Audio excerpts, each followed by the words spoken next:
Greetings, Earthlings. So here we are again today. This is going to be my last recording. Yesterday, after talking about machines, I got input back from YouTube that showed me that their machines were quite alive and auditing the music that I was had in the background. So I decided I'm not going to feed the beast.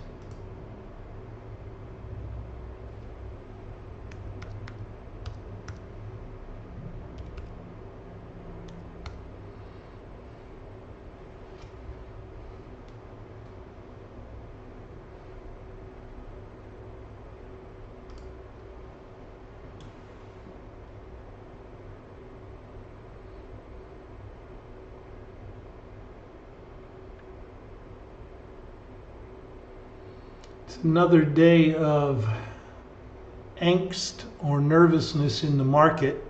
Lots of news coming out of the States, lots of announcements, culminating later today with announcement again by federal chairman or the Fed chairman Powell, and people are trying to guess what he's going to say, and so the market is kind of edgy, and therefore I may not take any trades again. Watching some shooting stars, I guess. Bring that over. And by shooting stars, I mean these were the leading pre-markets in XPEV, which is again a Chinese electric vehicle manufacturer. NIO also. So is Li down here, and they're all taken off on bad news or contrary news. So I guess what and I may be wrong about this, is that what we're seeing in terms of these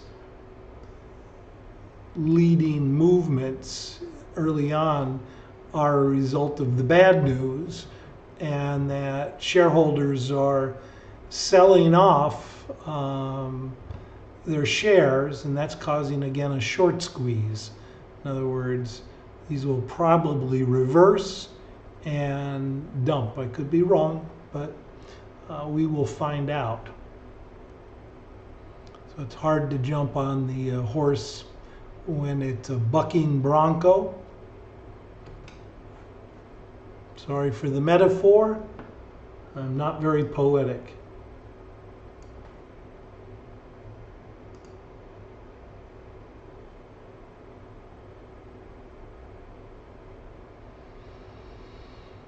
It's another chart to look at, which is showing again some of the leading gappers. Here is, let's bring the SPY up. There's the SPY, and it's kind of sticking right now pretty close again to that blue line, which is the VWAP. And some of the news that came out this morning was a less than stellar jobs report coming out of the U.S. or employment. The numbers were a bit lower, significantly lower than were forecast. So that would demonstrate that the economy is slowing down as employers are not bringing on new hands. I think it was about half of what was expected.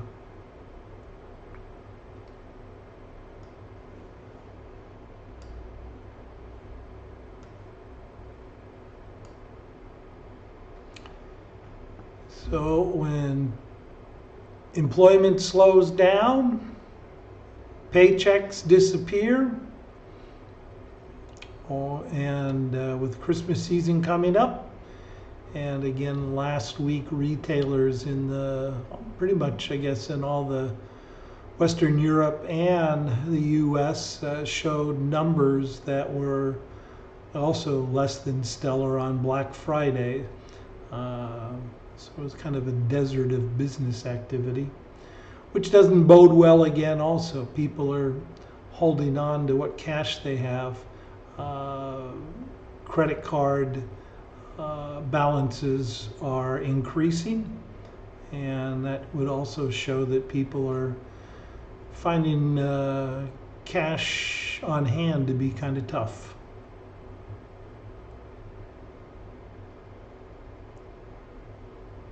I hope you found my posting of these trades interesting. These are simulated trades, so as not to confuse you.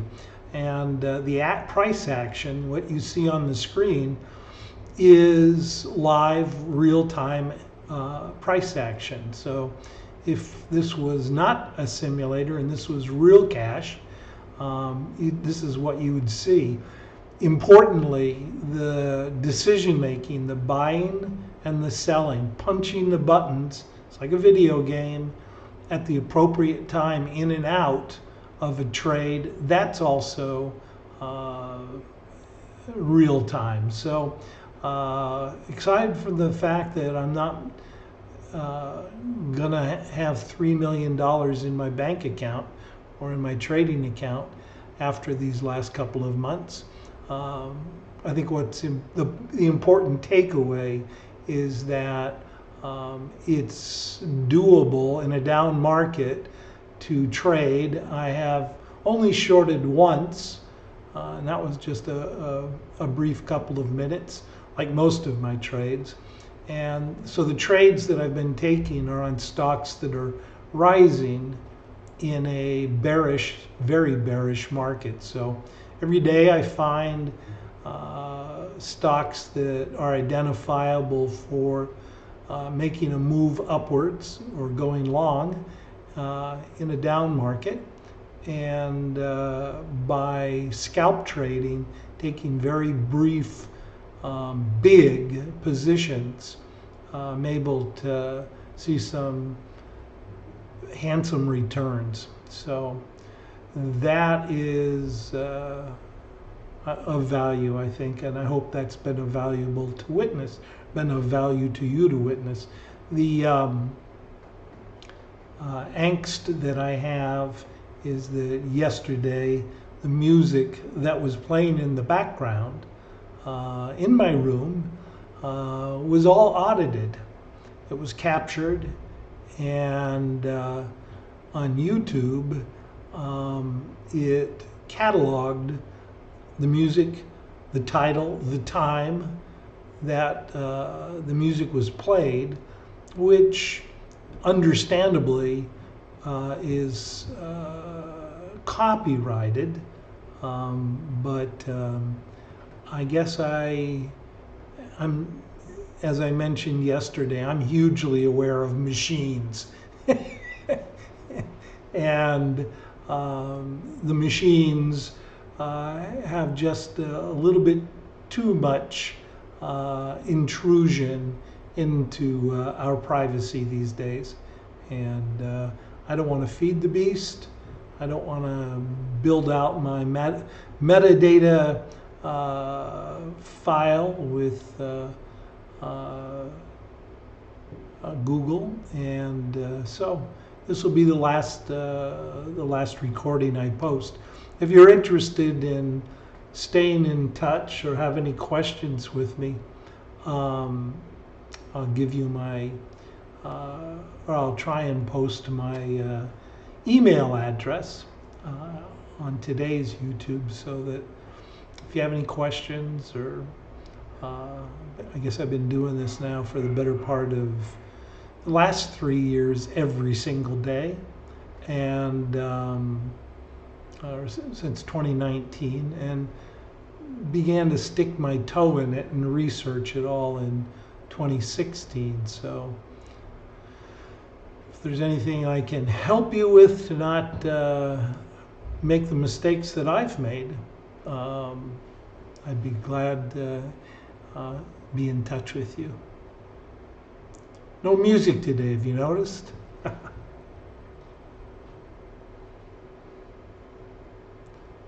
So one that was perking yesterday is RLX, and NEO has got the highest volume, looks really good, but again, it's kind of stuttering up there in terms of the build out of the candles here.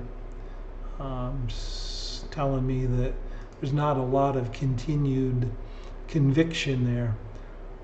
RLX is banging up there, and it's still not a whole heck of a lot of momentum or volume.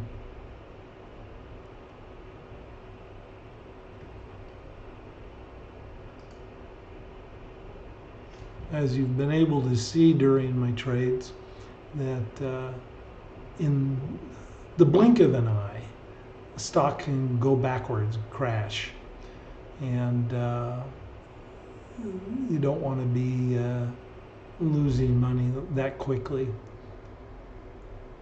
I don't want to.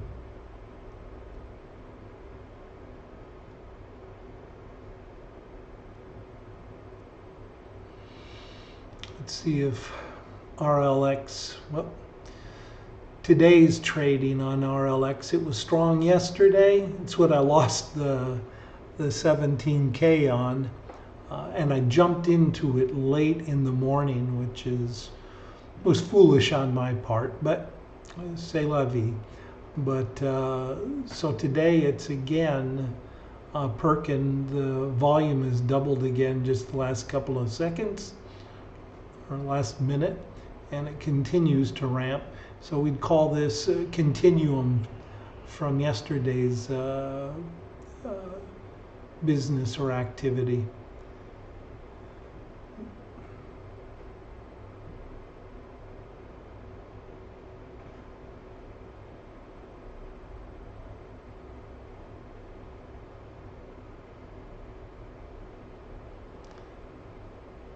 NEO is tickling $12.10.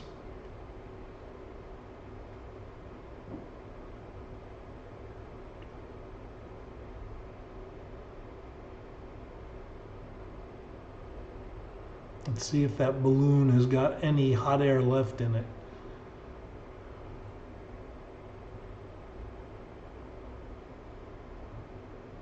Looking at the VWAP, the volume weighted average, it's pretty extended.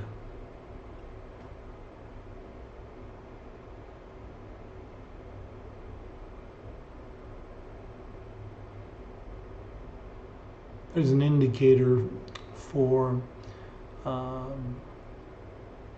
extensions that you can put on your chart that most traders have. I don't. I kind of fixate just on what I'm actually seeing the candles do, and that's worked pretty well for me. But that indicator is the RSI, which is the relative strength index, and that tells people when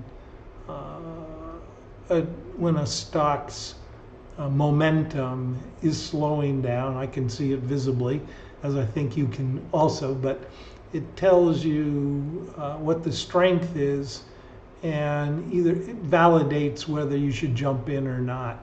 If you look at on all of these stocks that are up here, all these charts, you can see the decline in the volume. So the first 3 minutes, each one of these, I guess, stacks, each one of these columns on these, this is the volume down here, are showing the relative volume again in 3 minute increments, since that's what we have up. change that to 5 minute real quickly. Now you can see what it looks like on the 5 minutes. And these bars are very important because they are an indicator of what the stock is doing. And again, right out of the gate, just like horses on a racetrack, the first few minutes, here we're looking at 5 minutes, the first 5 minutes in this case, boom, we see big activity, big movement, either up or down. And you can see right here on RLX, it dumped. So we have a big red column right here. It dumped immediately, and then it went back up. So it climbed back up. That's why you see that green column. And that's very important to pay attention to and mind when you're trading, as to what the volume bars are doing and showing. And as you can see on NEO right now, we're looking at, I guess, 20 minutes in, and it is out of energy, isn't it?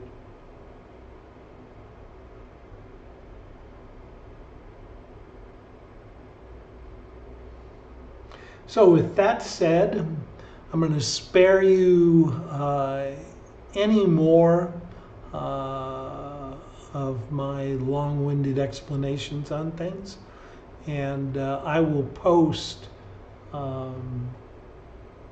this last YouTube up, and I will indicate my email address, so if you're interested, we can be in touch. And with that, Earthlings, I say arrivederci. Ciao.